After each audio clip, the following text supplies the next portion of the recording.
ஆனால் அவர் ஒரு கட்டத்திலும் தன்னுடைய நம்பிக்கையை இழக்கவில்லை. பிறகு அவர் சொன்னார், "ஐயா, நான் எவ்வளவோ உங்களுக்கு கஷாயம் குடுத்தேன். கொஞ்சம் சிக்கலாகத்தான் இருக்கிறது. நான் கொல்லிமலைக்கு நேரடியாகச் சென்று புத்தம் புதிதாக நல்ல மூலிகை செடிகளை எல்லாம் ஆய்வு செய்து, அவற்றை எல்லாம் கொண்டு வந்து உங்களுக்கு நான் சிகிச்சை தருகிறேன். நீ மட்டும் நம்பிக்கை இழக்காமல் இருங்கள்" என்றார். அதே மாதிரி அவர் போய் பிறகு வந்து அந்த கஷாயங்களை கொடுத்த பிறகு 18 நாட்களுக்கு பிறகுதான் எனக்கு அந்த காய்ச்சல் தணிந்தது. 28 நாட்கள் என்னை அவர் வைத்திருந்தார். 3 வேளை உணவு கொடுத்தார்.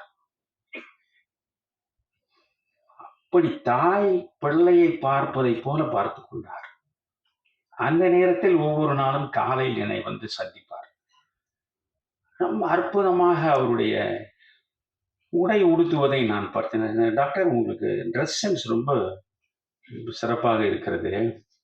என்னை பொறுத்தவரையிலும் ராமகிருஷ்ண ஹெக்டே தான் இந்தியாவிலேயே மிகச் சிறப்பாக ஆடை அணியக்கூடியவர் என்று சொல்வார்கள். நான் அவரோடு மிக நெருக்கமாக பழகியவன். உங்களை பார்த்தால் நீங்கள் உடுத்துற உடை, அந்த வருகிற நடை, நீங்கள் ஒரு சினிமா நடிகர் போல் இருக்கிறீர்களே என்று தவறி சொல்லிவிட்டேன்.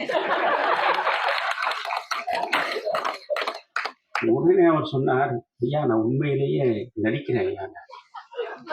என்னடா இது விபத்து!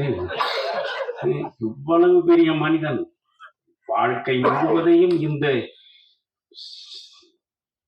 மருத்துவ உலகத்திற்கு அர்ப்பணித்து விட்டால் இவரால் எண்ணற்ற உயிர்கள் வாழுமே.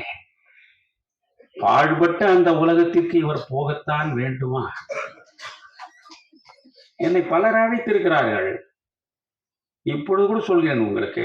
கொஞ்ச காலத்திற்கு முன்பு இந்த நம்முடைய ஹரி அவர்கள் சிங்கம் 1, 2, 3 எல்லாம் வந்தது இல்லையா?